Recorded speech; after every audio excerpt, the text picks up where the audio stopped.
मिनजुमला number.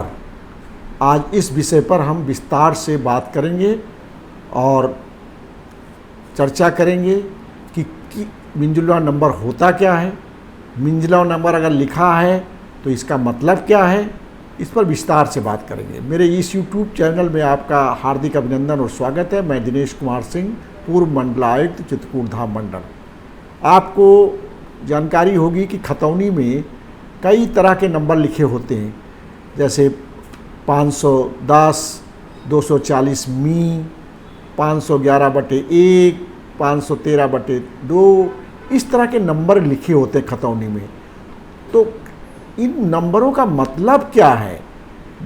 540 मी जो लिखा है उसका मतलब क्या है, ये अर्थ क्या है? मी का मतलब मिनजुमला। मिनजुमला एक फारसी शब्द है और ये मिन और जुमला दो शब्दों से मिलकर बना है। इसका मतलब किसी एक का हिस्सा, ये पूरा नहीं है, हिस्सा। तो ये अर्थ ही इसका बता रहा है कि अगर 540 मी लिखा हुआ है खतौनी में कोई गाटा नंबर, तो इसका मतलब 540 का यह हिस्सा है। ऐसे नंबरों के संबंध में धारा 30(2) उत्तर प्रदेश राजस्व संहिता 2006 की धारा 30(2) में क्या लिखा गया है? ये लिखा गया है कि ऐसे नंबरों का विहित रूप से भौतिक विभाजन किया जाएगा और मानचित्र, खसरा, खतौनी सहित सभी राजस्व अभिलेखों में तदनुसार संशोधित किया जाएगा। यह धारा 30(2) में परिभाषित किया गया है। भौतिक रूप से जो है इस खाते को, इस नंबर को विभाजित किया जाएगा। एक होता सैद्धांतिक विभाजन और एक होता भौतिक विभाजन। तो सबसे पहले इस आदेश के तहत क्या किया गया कि नियम बनाए गए और नियम 26 में यह सारी व्यवस्थाएं और तरीका बताया गया कि किस तरह मिनजुमला नंबर का भौतिक विभाजन होगा। अब जैसे खतौनी में एक नंबर लिखा हुआ 580, इसमें ना तो मी लिखा है ना कोई बटा लगा है। इसका मतलब ये गाटा अपने में पूर्ण है, अपने में पूर्ण है। इसका रकबा भी निश्चित है, क्षेत्रफल भी निश्चित है और इसकी जो गांव का नक्शे में गाटाओं के नंबर है उसमें आकृति भी निश्चित रूप से बनी हुई है। तो इसका भौतिक भी विभाजन है और सैद्धांतिक तो विभाजन है ही है कि ये अपने आप में पूर्ण, रकबा निश्चित और आकृति नक्शे में निश्चित है। अब मान लीजिए 580 मी लिखा है, इसका मतलब है 580 मिनजुमला। और 580 मिनजुमला का मतलब क्या हुआ कि यह 580 जो गाटा नंबर है उसका एक हिस्सा है। 580 मिनजुमला के आगे उसका रकबा भी लिखा होगा। इसका मतलब 580 का जो भी रकबा था उसमें का इतना रकबा ये 580 मी है।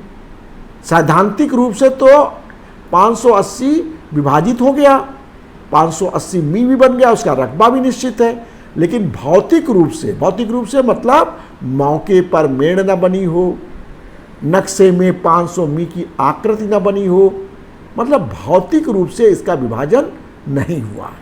तो मिनजुमला नंबर वो नंबर हैं जिनका सैद्धांतिक रूप से तो विभाजन है, क्षेत्रफल तो निश्चित है, लेकिन मौके पर ना तो मेड़ है और ना नक्शे में आकृति है। इसका मतलब भौतिक रूप से विभाजन नहीं हुआ है। तो ऐसे नंबरों को मिनजुमला नंबर कहते हैं और इन्हीं के बारे में आज हम विस्तार से चर्चा करेंगे।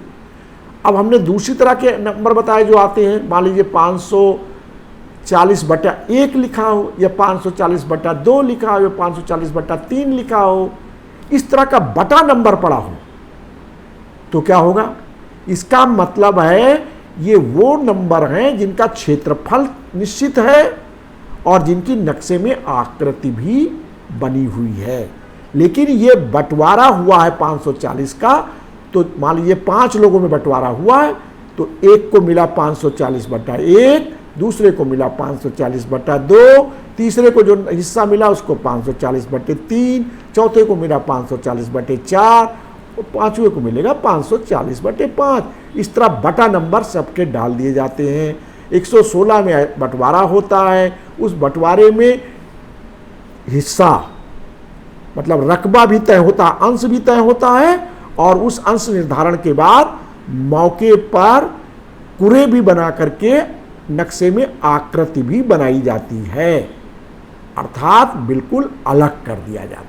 ऐसे नंबरों को बटा नंबर कहते हैं। लेकिन इनके बारे में अभी हम डिस्कस नहीं करेंगे। आज जो चर्चा कर रहे हैं हम मिनजुमला नंबर की करेंगे, जिनके बारे में धारा 30(2) में कहा गया है कि मिनजुमला नंबरों का विहित रीति द्वारा भौतिक रूप से विभाजन किया जाए। धारा 30(2) की व्यवस्था के अनुसार नियमावली जो बनी उसके नियम 26 1 से लेकर 12 तक बनाए गए हैं। नियम 26(1) में यह व्यवस्था की गई है कि राजस्व परिषद सामान्य या विशेष निर्देश से कलेक्टरों को, जिले के कलेक्टरों को यह निर्देश देगा कि मिनजुमला नंबर जो हैं या गांठें हैं उनका भौतिक रूप से विभाजन किया जाएगा और राजस्व अभिलेख तदनुसार संशोधित किए जाएंगे। मतलब राजस्व परिषद कलेक्टर को आदेश करेगा। इसका मतलब ये ड्यूटी विभाजन, भौतिक विभाजन किसकी है? कलेक्टर की भौतिक विभाजन की जिम्मेदारी है। नियम 26(2) में क्या व्यवस्था की गई है कि कलेक्टर राजस्व परिषद का निर्देश प्राप्त करने के बाद भौतिक विभाजन, मिनजुमला नंबर के भौतिक विभाजन की कार्रवाई करेगा। 26(3) में क्या व्यवस्था है? लेखपाल मिनजुमला नंबर जो भी उसके राजस्व ग्राम में आते हैं उन सभी मिनजुमला गांठों का भौतिक विभाजन करने हेतु भौतिक विभाजन की एक स्कीम तैयार करेगा। कैसे तैयार करेगा? इस स्कीम को तैयार करने में वह सभी सहखातेदारों से परामर्श करेगा और ग्राम में जो राजस्व समिति बनी हुई, ग्राम राजस्व समिति, उनका परामर्श भी लेगा, सहयोग लेगा। इस तरह हर एक गांठा का जो भौतिक विभाजन की स्कीम वह तैयार करेगा। मिनजुमला गांठे के विभाजन हेतु जो लेखपाल विभाजन प्रारंभिक विभाजन स्कीम तैयार की जाएगी वो RC प्रपत्र 5 में तैयार की जाएगी। जो ये प्रारंभिक विभाजन स्कीम है जो लेखपाल तैयार करेगा। कैसे तैयार करेगा? जैसा मैंने बताया, या सभी सहखातेदारों और ग्राम की राजस्व समिति के परामर्श से तैयार करेगा। इसमें कौन कौन से सिद्धांत का पालन करेगा यह भी इस नियमावली में स्पष्ट प्रावधानित किया गया है। नियम 26 के उप नियम 5 में कि किन सिद्धांतों का वो पालन करेगा ये विभाजन स्कीम तैयार करने के लिए। पहला तो यह सुनिश्चित करेगा कि ये नहीं करेगा कि सभी सहखातेदारों को थोड़ा हिस्सा इधर दे दिया, थोड़ा बहुत दूर दे दिया। एक कॉम्पैक्ट क्षेत्रफल एक जगह पर उसको दिया जाएगा। दूसरा सिद्धांत क्या पालन करेगा? ऐसा वो नहीं करेगा कि एक सहखातेदार को अच्छी अच्छी ज़मीन दे दी और दूसरे सहखातेदार को खराब खराब वाली ज़मीन दे दी। ऐसा नहीं करेगा। सबको सामान्य रूप से अच्छी खराब दोनों ज़मीनों का मिक्स करके देना है। तीसरा सिद्धांत क्या होगा? लेखपाल ये भी देखेगा कि जो जहाँ पर कब्जा है उस कब्जे के अनुसार भौतिक विभाजन की प्रारंभिक स्कीम तैयार हो। इसमें यह भी कहा गया है नियम 26 के उप नियम 5 में कि यह भी सिद्धांत अप्लाई करेगा वो लेखपाल प्रारंभिक भौतिक विभाजन की स्कीम तैयार करते समय कि सिंचाई के साधन भी देखेगा, कहाँ पर हैं, उस हिसाब से बंटवारा करेगा। यह भी देखेगा कि कमर्शियल या मूल्यवान भूमि या सड़क के किनारे की अगर भूमि है तो एक ही काश्तकार को सहखातेदार को नहीं दे देगा, सब में समानुपातिक रूप से विभाजन करेगा। इन सब सिद्धांतों का पालन करते हुए लेखपाल सभी सहखातेदारों के सहयोग से ग्राम राजस्व समिति के परामर्श से प्रारंभिक भौतिक विभाजन की स्कीम RC प्रपत्र 5 में तैयार करेगा और एक नक्शा भी बनाएगा। उस नक्शे में सभी के भागों को दिखाएगा और हर एक सह खातेदार का जो भाग होगा उसको अलग अलग रंगों से प्रदर्शित करेगा। यह भी इस तरह जो प्रारंभिक भौतिक विभाजन की स्कीम लेखपाल द्वारा तैयार की जाएगी, जिसमें प्रपत्र RC5 प्रपत्र और साथ साथ उस गाटे का नंबर जिसमें सबके हिस्से अलग अलग दिखाए जाएंगे, जिनका रंग भी अलग अलग भरा जाएगा। इस स्कीम को तैयार करने के बाद प्रपत्र RC6 में एक नोटिस सभी काश्तकारों को सह खातेदारों को भेजी जाएगी और इस नोटिस में क्या लिखा जाएगा कि प्रारंभिक भौतिक विभाजन की स्कीम तैयार की गई है और इस स्कीम के संबंध में अगर आपको कोई आपत्ति है तो 15 दिन के अंदर लेखपाल को उपलब्ध करा दें। इस नोटिस के साथ वो नक्शा भी संलग्न किया जाएगा जिसमें सबके हिस्से अलग अलग प्रदर्शित हैं और विभिन्न रंगों से भरे गए हैं। तो ये नक्शा भी जाएगा और इस नोटिस में इसका अंकन भी होगा और 15 दिन का समय आपत्ति देने के लिए दिया जाएगा। आपत्ति किसको प्रस्तुत करेगा? आपत्ति लेखपाल को देगा।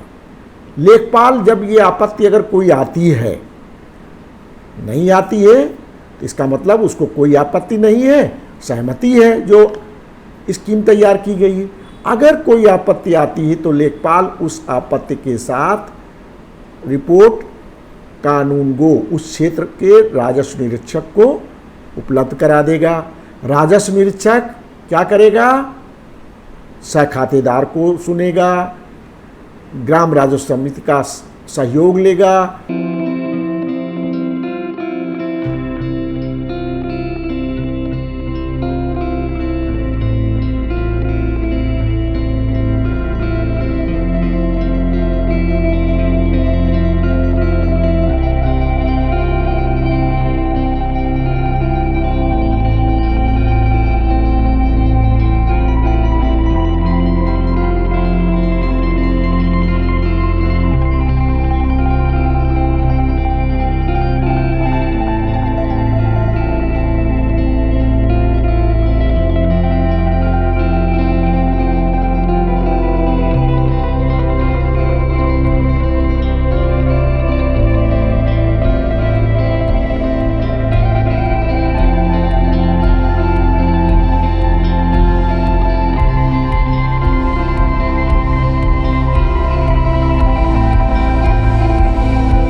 सुना जाएगा और वहां फैसला हो जाएगा।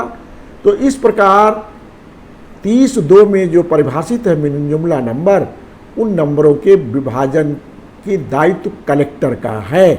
वह लेखपाल राजस्व निरीक्षक के सहयोग से विभाजन की स्कीम तैयार कर नक्शे में भौतिक रूप से मिनिजुमला नंबर को अलग करेगा। सैद्धांतिक रूप से तो अलग ही है, लेकिन उसको भौतिक रूप से भी विभाजित करने का कार्य करेगा। बहुत बहुत धन्यवाद साथियों, आप सब मेरे YouTube चैनल से जुड़े हुए हैं, सबको बहुत बहुत धन्यवाद।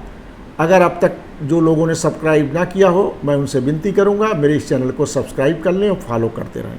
मैं अपने अनुभव से भूमि संबंधी विवादों कैसे कम हों और कैसे कम होंगे जब लोगों को भूमि संबंधी कानूनों की छोटी छोटी बारीकियों की जानकारी होगी। इसीलिए मैं इन सब वीडियो को तैयार कर आप तक उपलब्ध करा रहा हूँ, जिससे आपको भूमि संबंधी कानूनों की मोटी मोटी जानकारी रहे, जिससे अनावश्यक रूप से गांव में विवाद ना हो। मैं पुनः एक बार आप सबके प्रति आभार व्यक्त करता हूँ और अनुरोध भी करता हूँ मेरे इस YouTube चैनल से आप जुड़े रहें तथा इस वीडियो को ज़्यादा से ज़्यादा लोगों तक आप भेज दें, जो भी आपके संपर्क में हो, जिससे अन्य लोगों को भी फायदा हो। धन्यवाद।